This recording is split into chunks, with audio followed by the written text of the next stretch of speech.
Thank you. Yes. Thank you, sir.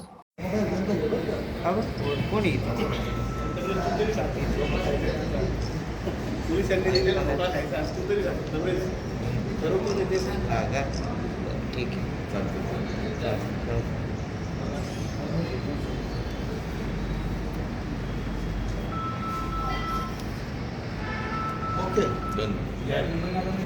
Hello, काही नाही. हळू हळू हळू हळू एक एक चला ना, एक एक.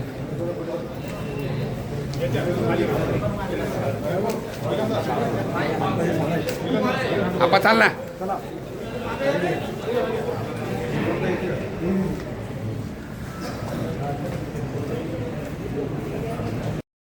आमचं तांत्रिक अनालिसिस जे आहे ते यांनी केलं. त्याच्यानंतर मग ते आम्हाला कोणाच्या आरोपी आहेत, एकाची सासूरवाडी औरंगाबाद आहे.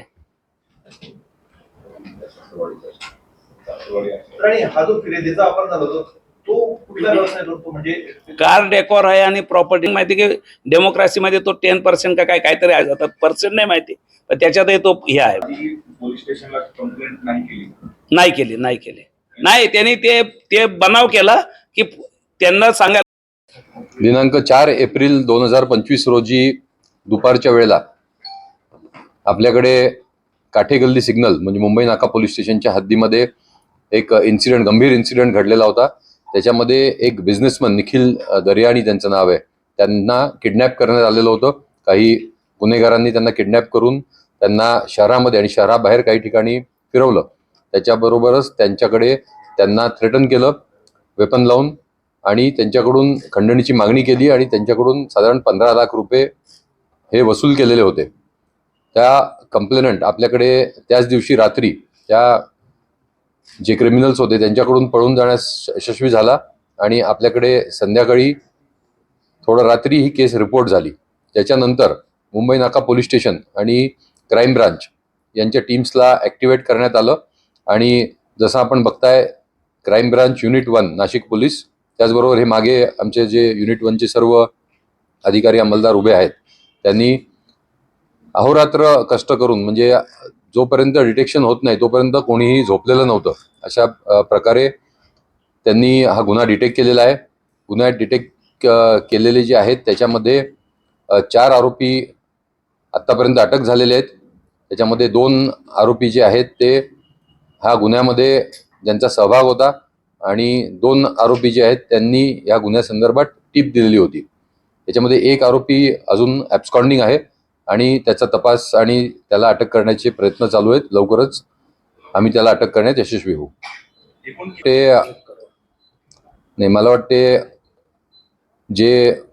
आमचे जे ऑफिसर्स ज्यांनी इन्व्हेस्टिगेशन केलेलं आहे त्यांच्यावर आपण फोकस करावा. विशेष करून युनिट 1चे जे इन्चार्ज आहेत PI कड, त्याचबरोबर युनिट 1चे आमचे जे अधिकारी आणि काही अंमलदार आहेत की जे कंटिन्युअस कुठलंही शहरामध्ये काही झालं तर ते डिटेक्शन आणि त्या आरोपींना अटक करतात.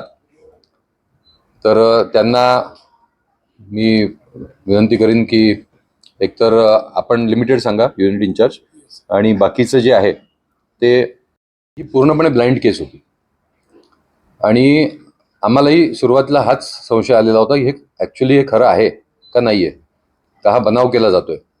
तर ज्यावेळेला आम्ही सगळे CCTV त्या रात्रीच तात्काळ चेक करण्यात आले गुन्हा दाखल करायच्या आधी, तर त्या ठिकाणी एके ठिकाणी आम्हाला असे काही CCTV फुटेजेस मिळाले की ज्याच्यामध्ये असं क्लिअर निष्पन्न होतं की हा बनाव वगैरे नसून खरोखर हा इन्सिडेंट घडलेला आहे आणि तो जो फिर्यादी आहे तो त्याचा जीव वाचून अतिशय जीवाच्या आकांताने पळताना पण एक फुटेज त्याचा आहे. त्याच्यावरून हे प्रकरण अतिशय गांभीर्याने घेण्यात आलं आणि पूर्णपणे जी ब्लाइंड केस असते, कुठल्याच त्याच्यामध्ये त्याचे धागेदोरे नाही आहेत किंवा ह्याचा कोणावर संशय नाही आहे किंवा अननोन आरोपी आहेत, जसं रस्त्यावरून एखादा इन्सिडेंट झालेला आहे तर त्यावेळेला याचा तपास करून आरोपी अटक करायला थोडासा वेळ लागतो.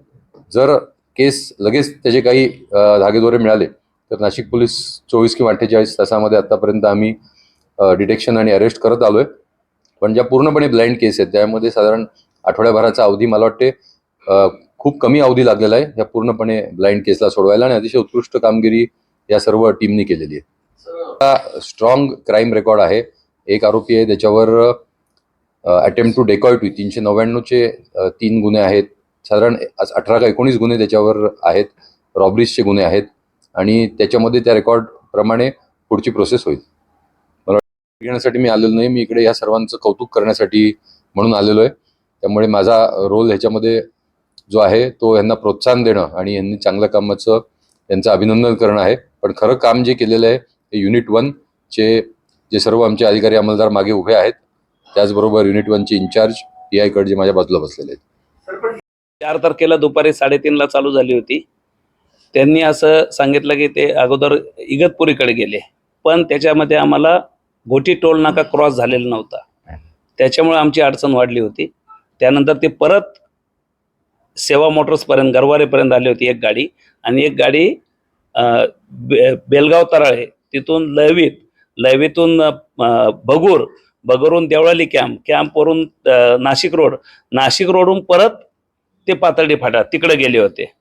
आणि याच्यात जेव्हा सरांनी सांगितलं किंवा ते पळाल्याचं आम्हाला कन्फर्म झालं. फिर्यादी ते 2 गाड्या होत्या, एक फिर्यादीची गाडी होती आणि एक आरोपींची गाडी होती. त्या फिर्यादीला शिफ्ट करायचं होतं त्यांना दुसऱ्या गाडीत सेवा मोटरच्या तिथं, पण त्यांनी ते शिफ्ट करताना तो अगदी झटका मारून पळाला तो तिथून, आणि त्यांनी रस्ता क्रॉस पुढून वाहन येत होते, तो रस्ता क्रॉस केल्यामुळे यांना त्याला हे करता आलं नाही, क्रॉस त्याला पकडता आलं नाही. तो पळाल्यानंतर मग तो पोलीस स्टेशनला आला. तोपर्यंत आम्हाला त्याच्या गाडीचा नंबर दिला होता. मग आम्ही वायरलेसवर ती गाडी हे केली की अशा गाडीमध्ये आरोपी आहेत आणि यांनी किडनॅपिंगची केस केलेली आहे अशी माहिती आहे प्राथमिक. त्याच्यावरून आम्ही वायरलेसवर दिले होते. त्यामुळे आम्हाला बीट मार्शल एक होते आमचे MIDCचे, त्यांनी आम्हाला ती गाडी डिटेक्ट करून दिली. त्यानंतर मग पुढं हा तपास चालू झाला. ही ॲक्च्युली 4 तारखेला रात्री म्हणजे 5 तारखेला पहाटे एक केस नोंदली गेली आहे. आम्ही हे 4 दिवसात इगतपुरी, अगदी बेलगाव तराळे, त्यानंतर परत लयवीत, परत घोटी मार्गे सगळा प्रवास करून आमची एक टीम औरंगाबाद, जालना, त्यानंतर परत तिसगाव या सगळ्या भागात फिरली, आणि मग त्यानंतर हे शोध लागलेला आहे. याच्यात तांत्रिक विश्लेषण हे सगळंच हे करता येणार नाही त्याच्यात डिक्लेअर, पण तांत्रिक विश्लेषणची आम्हाला खूप मदत झालेली आहे. आणि टेक्निकल ग्राउंडवर हे आरोपी पकडलेले आहेत, आणि यांचं सगळ्याचं क्राईम रेकॉर्ड आहे. म्हणजे एका आरोपीवर 7 गुन्हे आहेत, त्याच्यावर 325 म्हणजे आर्म्स ॲक्ट त्यांनी वेपन जवळ बाळगल्याचे आहे, आणि एकावर 19 गुन्हे आहेत. डिमांड होती 1 करोडची, नंतर ते आले 50 लाखापर्यंत. 50 लाख तो म्हणला माझ्याकडे आता फक्त एवढेच पैसे आहेत, पण त्यांनी कोणताही त्यांचा मोबाईल वापरलेला नव्हता. तो वापरला होता फक्त फिर्यादीचाच. फिर्यादीच्या मोबाईलवरूनच ते त्याच्या भावाशी बोलत होते, फिर्यादीच्या भावाशी. आणि मग एक माणूस त्यांनी फक्त पैसे घ्यायला ॲटोमध्ये पाठवला, आणि ती गाडी नंबर दिला, तो माणूस कोणत्या गाडीत बसलेला आहे. फेम थिएटरच्या तिथं हे 15 लाख रुपये ट्रान्सफर झालेले आहेत. दुकानदारात यांच्या दुकानात काम करणारे जे 2 लोक आहेत ते मेन ॲक्युजच्या कॉन्टॅक्टमध्ये होते, आणि त्यांचं असं होतं की यांना माहिती होती की याच्याकडे भरपूर पैसे आहेत.